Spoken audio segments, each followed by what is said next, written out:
नमस्कार, KP news के Karnataka bulletin में आपका स्वागत है। मैं हूं अश्विनी आपके साथ। चलिए शुरू करते हैं आज के खबरों का सिलसिला। उससे पहले एक नजर आज के मुख्य समाचारों पर।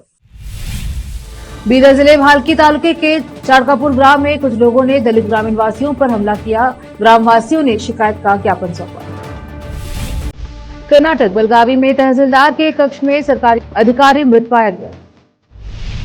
किसान जल्द ही सीएम, डिप्टी सीएम और मंत्रियों के घरों पर धावा बोलेंगे, केंद्रीय मंत्री एचडी कुमारस्वामी ने कहा। जेपीसी अध्यक्ष जगदांबिका पाल वक्फ नोटिस का विरोध कर रहे हैं। किसानों से मिलने 7 नवंबर को कर्नाटक का दौरा करेंगे।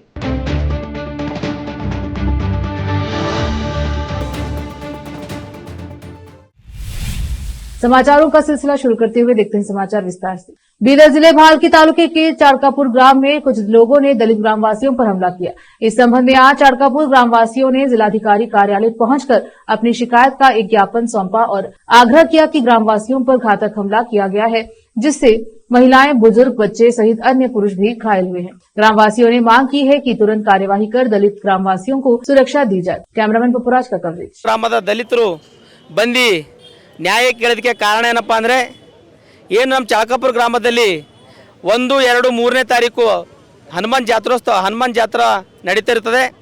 ಆ ಹನುಮಾನ್ ಜಾತ್ರೆಯಲ್ಲಿ 1ನೇ ತಾರೀಕು ನಮ್ಮ ಚಾಳಕಾಪುರ ಗ್ರಾಮದಲ್ಲಿ ಒಂದು ಐತಿಹಾಸಿಕವಾದ ಒಂದು ಸ್ಥಳ, ಆ ಐತಿಹಾಸಿಕ ಸ್ಥಳ ಹನುಮಾನ್ ಜಾತ್ರೆಯಲ್ಲಿ ಮೆರವಣಿಗೆ ನಡೀತೆ, ಅಂಬಾರಿ ಮೆರವಣಿಗೆ। ಆ ಅಂಬಾರಿ ಮೆರವಣಿಗೆ ನಡೀತಕ್ಕಂಥ ಸಂದರ್ಭದಲ್ಲಿ ಅಲ್ಲಿ ಊರಿನಲ್ಲಿರ್ತಕ್ಕಂಥ ಪ್ರತಿಯೊಂದು ಸಮಾಜದ ಎಲ್ಲ ಸಮಾಜ ಜನರಪ್ಪ ಅಂದ್ರೆ ಆ ಒಂದು ಮೆರವಣಿಗೆಯಲ್ಲಿ ಭಾಗಿಯಾಗ್ತಾರೆ। ಆ ಭಾಗಿಯಾಗ್ತಕ್ಕಂಥ ಸಂದರ್ಭದಲ್ಲಿ ಯಾವುದೇ ಸಮಾಜದ ಯುವಕರು ಇರ್ಬೋದು, ಮುಖಂಡರು ಇರ್ಬೋದು, ಅಥವಾ ಯಾವುದೇ ಸಮಾಜದ ವ್ಯಕ್ತಿಗಳಿರ್ಬೋದು, ಪ್ರತಿಯೊಬ್ಬರು ಕೂಡ ಇದು ಒಂದು ನಮ್ಮ ಊರ ಜಾತ್ರೆ, ನಮ್ಮ ಊರ ಹಬ್ಬ ಅಂತೇಳಿ ನಾವೆಲ್ಲ ಏನಪ್ಪ ತಿಳ್ಕೊಂಡು ಹೋಗಿ ಅಲ್ಲಿ ಭಾಗಿಯಾಗ್ತೀವಿ, ಖುಷಿಯಿಂದ ಇರ್ತೀವಿ, ನಾವು ಕೂಡ ಜಾತ್ರೆಯಲ್ಲಿ ಭಾಗವಹಿಸ್ತೀವಿ। ಆದರೆ 1ನೇ ತಾರೀಕು ನಮ್ಮ ಸಮಾಜದ ಕೆಲವೊಂದು ಯುವಕರು ಆ ಒಂದು ಜಾತ್ರೆಯಲ್ಲಿ ಭಾಗವಹಿಸಿದಾಗ ಅಲ್ಲಿರ್ತಕ್ಕಂಥ ಕೆಲವೊಂದು ಕಿಡಿಗೇಡಿಗಳು ಯುವಕರು ಅಲ್ಲೇನು ಕೈಲಾಶ್ ಮಾಸುಲ್ದಾರು ಮತ್ತು ರಾಜ್ಕುಮಾರ್ ಮಾಸುಲ್ದಾರು ಮತ್ತು ಅದೇ ರೀತಿ ಭಾಳಷ್ಟು ಜನ ಅವ್ರೇನು ಟೀಮ್ ಇದೆ DJ ಉಸ್ತುವಾರಿ ಅಂತೇಳಿ ನಮ್ಮ ಹುಡುಗರು ಕುಣಿಲಕ್ಕೆ ಹೋದಾಗ ಅವ್ರು ಏನು ಮಾಡ್ತಾರೆ, SC ಹುಡುಗರು ನೀವು ಯಾರು ಕುಣಿಲಕ್ಕೆ ಬರಬೇಡ್ರಿ, ನೀವು SCದವ್ರು ಇಲ್ಲಿ DJದ ಬಂದು ಕುಣಿಬೇಡ್ರಿ ಅಂತೇಳಿ ಓಪನ್ ಆಗಿ ಹೊಡೆದಿದ್ದಾರೆ। ನಮ್ಮ ಹುಡುಗರಿಗೆ ಹೊಡೆದಿಂದು ವಿಡಿಯೋ ಸುದ್ದಿನಾಗ ನಾವೇನಪ್ಪ ಅಂದರೆ ಮಾನ್ಯ ಜಿಲ್ಲಾಧಿಕಾರಿ ಅವರಿಗೆ, ಮಾನ್ಯ SP ಸಾಹೇಬ್ರಿಗೆ ಕಳಿಸಿದ್ದೀವಿ। ಮತ್ತು ಅದೇ ಪೆಂಡ್ರವನ್ನು ನಾವು ಮಾನ್ಯ ಮುಖ್ಯಮಂತ್ರಿಗಳು ಮತ್ತು ಗೃಹ ಸಚಿವರು ಕೂಡ ಎಲ್ಲ ನಮ್ಮ ಹತ್ರ ಸಾಕ್ಷಿ ಇದೆ, ನಮ್ಮ ಮನೆಯೊಳಗೆ ಹೊಡೆದಿನ ಸಾಕ್ಷಿ ಇದೆ, ನಮ್ಮ ಜಾತ್ರೆಯಲ್ಲಿ ಹೊಡೆದಿನ ಸಾಕ್ಷಿ ಇದೆ, ಪ್ರತಿಯೊಂದು ವಿಡಿಯೋ ಕ್ಲಿಪ್ಗಳು ಮತ್ತು ಬಾಬಾ ಸಾಹೇಬ್ ಅಂಬೇಡ್ಕರ್ ಮೇಲೆ ಚಪ್ಪಲಿ ಹರಡೋದ್ರಿಂದ ಕೂಡ ಸಾಕ್ಷಿ ಇದೆ, ಎಲ್ಲ ವಿಡಿಯೋಗಳಿವೆ। ಆ ಎಲ್ಲ ಸಾಕ್ಷಿಗಳು ನಾವು ಇವತ್ತು ಮಾನ್ಯ ಜಿಲ್ಲಾಧಿಕಾರಿ ಅವರಿಗೆ, ಮಾನ್ಯ ಪೊಲೀಸ್ ವರಿಷ್ಠಾಧಿಕಾರಿಗೆ ಕಳಿಸಿದ್ದೀವಿ। ಮತ್ತು ನಮ್ಮೆಲ್ಲ ಏನು ನಮ್ಮ ಓಣಿ ಒಳಗೆ ಸುಮಾರು ಒಂದು 100-150 ಜನ ಯುವಕರು ಬಡಿಗಿ ಲಟ್ಟು ತೊಗೊಂಡು ಬಂದು ಚಾಕುಗಳು ತೊಗೊಂಡು ನಮ್ಮೇಲೆ ಹಲ್ಲೆ ಮಾಡಿದ್ದಾರೆ। ಆ ಹಲ್ಲೆಗೆ ಏನಪ್ಪ ಅಂದರೆ ಇಲ್ಲಿ ಇವ್ರು ರಾತ್ರಿ 7 ಗಂಟೆಗೆ ಜೈಗೋಸ್ ಹೊಡ್ಕೊತಾ ಹೊಂಟಿರ್ರಿ ಅವರು। ನಾವೆಲ್ಲ ಬಂದೇವು, ಬಂದು ನೋಡೋಟ್ಕೆ ಅವರೆಲ್ಲ ಕೊಡ್ಡಿ, ಹುಡುಗಿಲು, ಕತ್ತಿ ಮತ್ತು ಕಲ್ಲು, ಬಡಗಿ ಎಲ್ಲ ತೊಗೊಂಡು ಎಲ್ಲ ಹುಡುಗರು ಯಾರು ಹೆಣ್ಮಕ್ಳು ಹರ ಇಲ್ಲ, 2 ಗಂಡು ಮಕ್ಕಳು ಹರ ಅಂಬೋದು ಗೊತ್ತಿಲ್ಲ ಅವ್ರಿಗೆ, ಎಲ್ಲರಿಗೂ ಬರೋಣ ಏಕ್ ಸಂಬಾರ ಹೊಡೆದೆ ನಮಗೆಲ್ಲ ಯಾಕ್ರಿ ಧರಿ ಹಂಗಲ್ಲ, ನಾವೆಲ್ಲ ಗಲ್ಯಾಗ ಇರೋರಿದ್ದೆವು, ನಾವು ನಿಂಬಲ್ಲಿ ಬಂದು ದುಡಿಯೋ ತನಕ ನಮ್ಮ ಹೊಟ್ಟೆ ತುಂಬಲ್ ಧರಿ ಹಿಂಗಂತ ಅವ್ರು ಕಾಲು ಬಿದ್ದೆವು, ಕೈ ಬಿದ್ದೆವು, ಎಲ್ಲ ಮಾಡ್ದೆವು ಮಾಡಿ ಹಿಂಗೆ ನೂಕ್ಲತ್ರಿ ಭೀ ನನಗೇನು ಮಾಡಿದ್ರು, ಇವು ಹೊಲೆಯ ಸುಳಿ ಮಕ್ಕಳಿಗೆ ಹೆಚ್ಚಿಗೆ ಹುಡಿರೋ ಇವ್ರಿಗೆ ಅಂತ ಏನು ಮಾಡಿದ್ರು, ಗಸ್ಸಂದಂಗೆ ನೂಕಿದ್ರು, ಎಲ್ಲರೂ ಹುಡ್ಲಕ್ಕೆ ಹೋದ್ರು, ನನಗೆ ಭೀ ಇಲ್ಲಿ ಅದಕ್ಕೆ ಕಲ್ಲು ಹತ್ತತ್ರಿ, ಮತ್ತು ಇಲ್ಲಿ ಕಾಲಿಗೆ ಹೊಡೆದಾರೆ, ಕಾಲಿಗೆ ಹತ್ತದ। इस बार ये घटना हुआ क्या पहले भी हुआ है? ನಾವು ಬಂದ್ಮೇಲೆ ಪೈಲಿ ಬಾರ್ ನೋಡಿದೇವ್ರಿ ಚಾಳಕಾಪುರದ, ನಾವು ಬಂದ್ಮೇಲೆ ಈ ಪೈಲಿ ಬಾರ್, ಅವಾಗಿನೆಲ್ಲ ನಮ್ಗೆ ಗೊತ್ತಿಲ್ಲ, ನಾವು ನೋಡಿದ್ವಿ ಪೈಲಿ ಬಾರ್ ಆಗಿನ ಇದು। ನಾವು ಈಗ 2-3 साल के बाद हुआ था हमारे गांव में 20 साल के पहले भी हमारे निवास में 100 से 150 लोग आए और लकड़ी, चाकू सब कुछ लेके आके, कोई नहीं था उसमें, वो लोग आए और सबको मारे, पत्थर से, लकड़ी से मार के। हम लोग को यहाँ लगा और लेडीज को भी लगा, बच्चे को लगा है। रोकते हैं समाचारों का सिलसिला, लेते हैं छोटा सा ब्रेक। हिंदुस्तान के हर कोने में हम हैं मौजूद, 24 घंटे हालात पर गहरी नजर, खबरों से जुड़े चुपते सवालात, और आपको दिखाता है धार्मिक, सामाजिक, राजनीतिक, लोकल और इंटरनेशनल न्यूज की सबसे बेहतर कवरेज, जो आपको रखती है हर पल बाखबर। देश और दुनिया भर की खबर के लिए देखते रहें KP news 24/7। Noor education trust Bidar की ओर से चलाए जाने वाला Noor MEd and BEd college Bidar, recognised by NCTE Delhi and affiliated to Bidar University Bidar. Admission are open for the academic year 2024-25. विशेषज्ञ और सक्षम शिक्षकों द्वारा शिक्षा प्राप्त करने के लिए नूर एमएड एंड बीएड कॉलेज में दाखिला लें और शांत वातावरण में शिक्षा प्राप्त करें। बीदर शहर में बेहतर शिक्षा का एकमात्र केंद्र Noor MEd and BEd college, Shahpur gate, Bidar. Phone numbers 9945283920 8482221297। Break के बाद स्वागत है आपका, देखते हैं समाचार।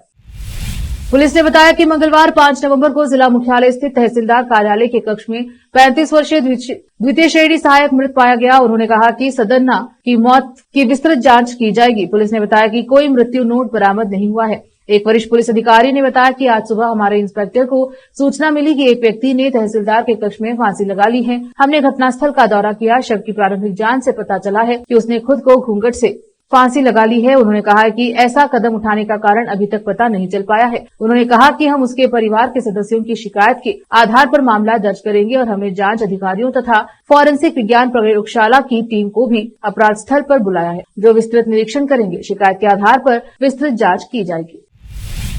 केंद्रीय मंत्री एच डी कुमारस्वामी ने कांग्रेस सरकार को कड़ी चेतावनी देते हुए कहा है कि अगर वक्फ विवाद का जल्द समाधान नहीं हुआ तो किसान मुख्यमंत्री, उप मुख्यमंत्री और उनके कैबिनेट सहयोगियों के आवासों पर धावा बोल सकते हैं। उन्होंने चेतावनी देते हुए कहा कि आप कब तक लोगों को इस तरह धोखा देंगे? क्या आप एक समुदाय का पक्ष ले रहे हैं और दूसरे की उपेक्षा कर रहे हैं? लोगों से माफी मांगे और गलतियों को सुधारे, नहीं तो वह दिन दूर नहीं जब लोग आपके घरों में घुस आएंगे। हाल ही में एक कांग्रेस एमएलसी ने कहा कि लोग राज्यपाल के आवास पर उसी तरह से हमला कर सकते हैं जैसे उन्होंने बांग्लादेशी प्रधानमंत्री के घर पर किया था। यहाँ भी ऐसा ही हो सकता है। किसानों के धैर्य की परीक्षा मत लीजिए। वे चन्नपटना निर्वाचन क्षेत्र में प्रचार करते हुए डोडनहल्ली गांव में मीडिया से बात कर रहे थे।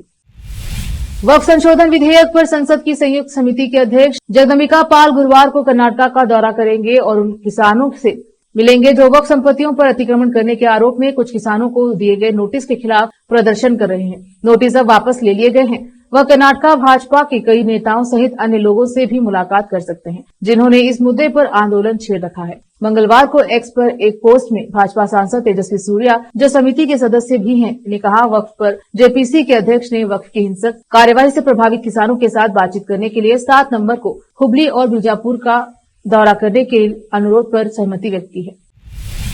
रोकते हैं समाचारों का सिलसिला, लेते हैं छोटा सा ब्रेक। हिंदुस्तान के हर कोने में हम हैं मौजूद। 24 घंटे हालात पर गहरी नजर, खबरों से जुड़े चुपते सवालात और आपको दिखाता है धार्मिक, सामाजिक, राजनीतिक, लोकल और इंटरनेशनल न्यूज की सबसे बेहतर कवरेज, जो आपको रखती है हर पल बाखबर। देश और दुनिया भर की खबर के लिए देखते रहें KP news 24/7। Noor education trust Bidar की ओर से चलाए जाने वाला Noor MEd and BEd college Bidar, recognised by NCTE Delhi and affiliated to Bidar University Bidar. Admission are open for the academic year 2024-25. विशेषज्ञ और सक्षम शिक्षकों द्वारा शिक्षा प्राप्त करने के लिए नूर एमएड एंड बीएड कॉलेज में दाखिला लें और शांत वातावरण में शिक्षा प्राप्त करें। बीदर शहर में बेहतर शिक्षा का एकमात्र केंद्र Noor MEd and BEd college, Shahpur gate, Bidar. Phone numbers 9945283920 8482221297। Break के बाद स्वागत है आपका, देखते हैं समाचार।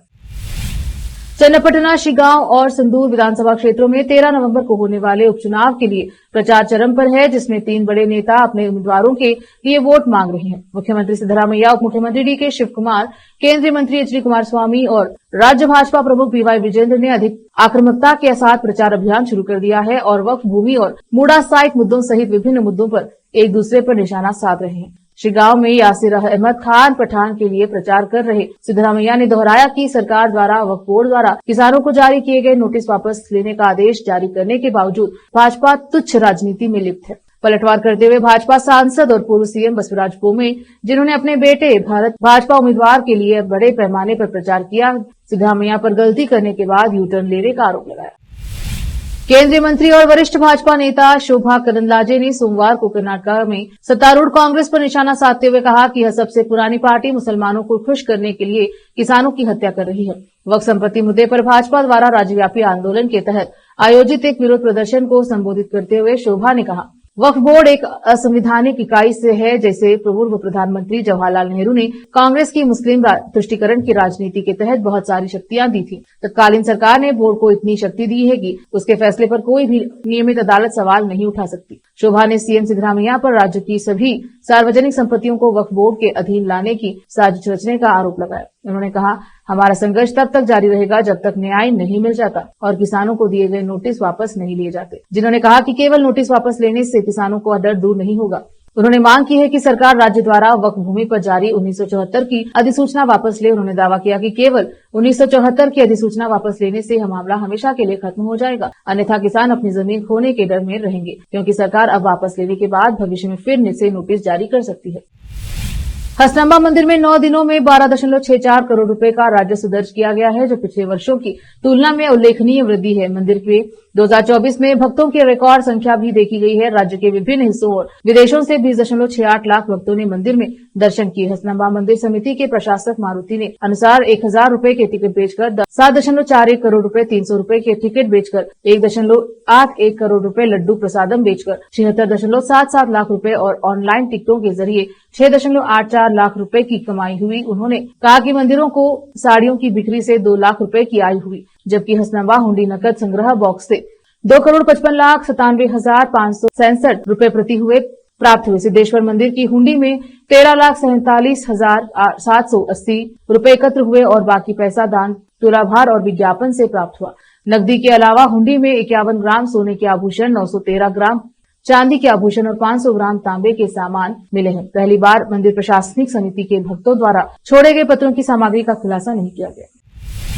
पिछले सप्ताह जब बेंगलुरु में दिवाली मनाई जा रही थी, तब शहर की वायु गुणवत्ता में काफी गिरावट आई थी। यह जानकारी कुछ प्रमुख स्थानों से सतत परिवेशी वायु गुणवत्ता निगरानी स्टेशनों CAAQMS द्वारा प्राप्त आंकड़ों से मिली है। वायु गुणवत्ता सूचकांक AQI में नाटकीय रूप से वृद्धि हुई, जिसमें बेंगलुरु के हिब्बाल और जिगानी स्टेशनों में प्रदूषण के स्तर से सबसे अधिक वृद्धि देखी गई।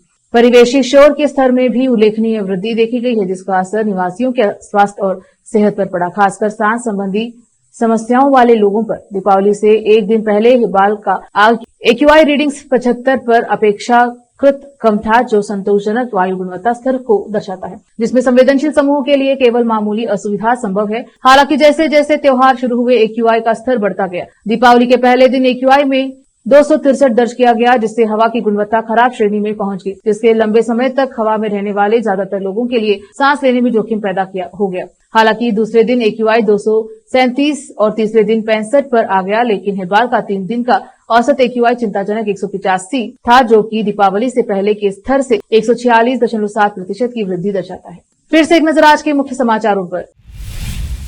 बीदर जिले भालकी तालुके के चाड़कापुर ग्राम में कुछ लोगों ने दलित ग्रामीण वासियों पर हमला किया। ग्रामवासियों ने शिकायत का ज्ञापन सौंपा। कर्नाटक बेलगावी में तहसीलदार के कक्ष में सरकारी अधिकारी मृत पाया गया। किसान जल्द ही सीएम, डिप्टी सीएम और मंत्रियों के घरों पर धावा बोलेंगे, केंद्रीय मंत्री HD कुमारस्वामी ने कहा। JPC अध्यक्ष जगदांबिका पाल वक्फ नोटिस का विरोध कर रहे हैं। किसानों से मिलने 7 नवंबर को कर्नाटक का दौरा करेंगे।